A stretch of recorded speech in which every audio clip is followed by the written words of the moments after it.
check it out.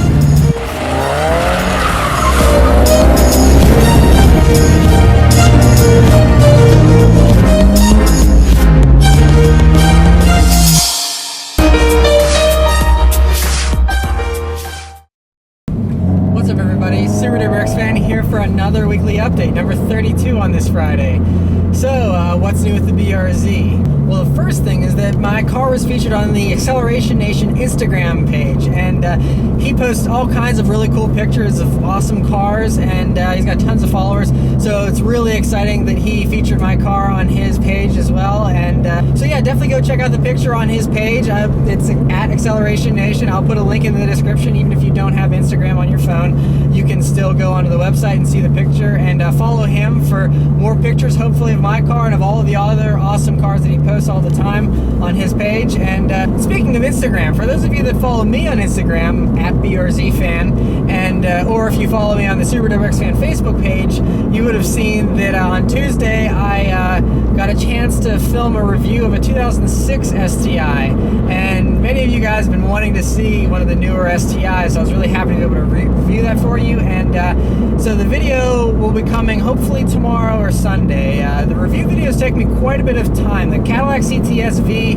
video that I posted, between the driving, the filming, and the editing, took me about 15 hours of work. So that's why I'm always super thankful whenever you guys check out the video and give me your feedback, because it definitely does take a lot of time and effort to do those review videos. So yeah, stay tuned for the video of that STI very soon. I have some more exciting cars in the pipeline here that I'll be reviewing over the next few days, and yeah, gonna be some good stuff coming up here in the future. So the last thing I want to talk about is an interesting little experience I had last night in the BRZ. I was driving home from the movies on the highway, and I saw some brake lights up ahead, and I just figured there was a cop up ahead or something.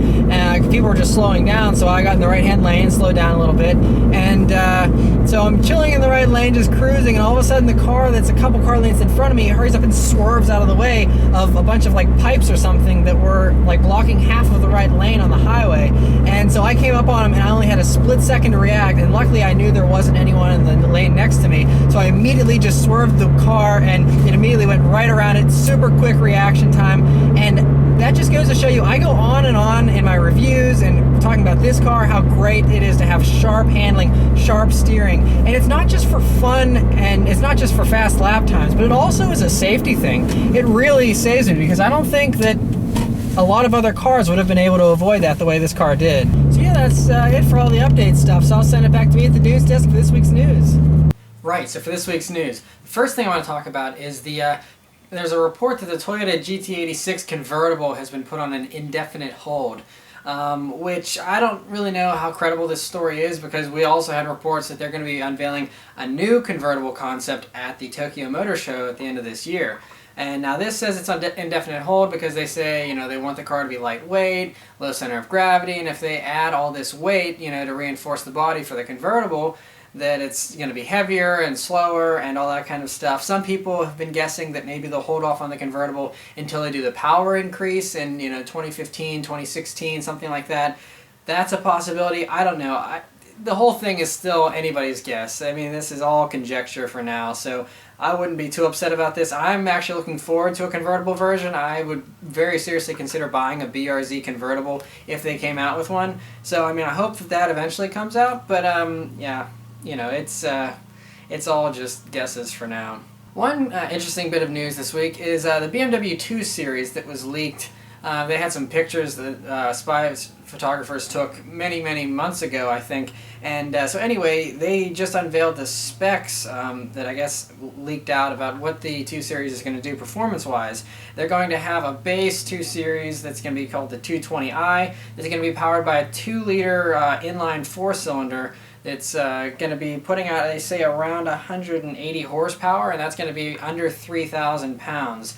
So that's kind of like a more luxurious BRZ fighter, which should be pretty cool. I mean, it'd actually be less power than the BRZ, but you know, with modifications and things like that, I'm sure they could probably get it up over 200 horsepower without too much trouble. But the really cool version is they're planning an M235i, which is going to have a 320 horsepower, 3-liter straight 6 motor. So basically like an M3 E46 M3 motor in this car. which would be really sweet. They're saying maybe that car would be a little bit more heavier. They're talking about maybe 3,300 pounds, but that's still going to be a really sweet car. I mean, I never actually reviewed a 135 on my channel, but I've driven 135s in the past, and they're a ton of fun to drive. I really love those small BMWs. So if they can keep the weight down on these like they're promising to, that especially that M235i or the M235i will be a really promising car. And on the crazy side of the car news spectrum, Koenigsegg is planning a hypercar with 1 horsepower per kilo, which is pretty insane. So they're shooting for 1,400 horsepower and 1,400 kilos for the weight. And so they're saying this car will do 279 miles an hour. They're only going to make 6 of them. It's going to be called the One, and that should be a pretty insane car. Here's hoping it actually, has some kind of decent handling and doesn't, turn into some insane car that can't even be driven in a straight line. But that sounds promising. I mean, hey, bring it on. That's going to be sweet. Another exciting piece of news is that Nissan's new GTR boss says that the next car will go for more volume. So I reported a few weeks ago, a couple times actually, that the GTR doesn't sell very well because it's a very limited audience kind of car, and so they're saying they want this car to be profitable and they want to keep making GTRs, so they're just going to widen the appeal of them. So they say they want to add more value and more quality into the package, and I'm hoping that means that they actually make them cheaper because, as I've complained many times, the GTR is a car that started off life at the $65,000 base price, and now you can't get one for less than 100 grand brand new. So I'm hoping they get back to what made this car so fantastic, in the very beginning in 2009 whenever these came out, was 65 grand. That would be amazing. If they can do a new car at 65 grand that has at least the same performance as the current GTR or even better performance, and they said right now the engines are hand built, so if they can find a way to do a production process so that you don't have to hand build the engines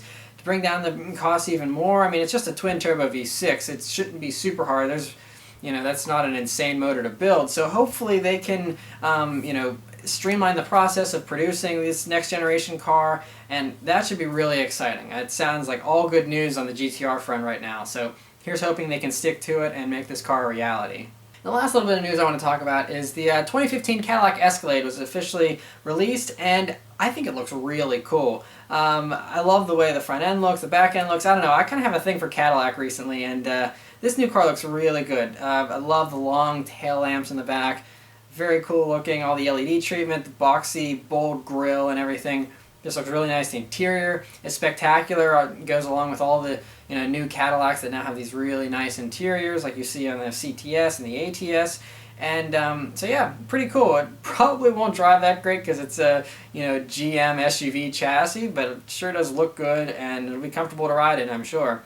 So yeah, so that's all the news for this week, guys. So I'll send it back to me in the car. Alright, so I hope you enjoyed the news portion. So I'll leave you with a nice little acceleration here like I always do.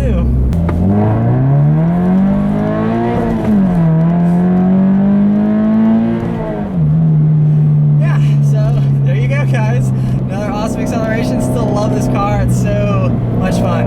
So yeah, thanks for watching. I'll see you guys next time. Take care.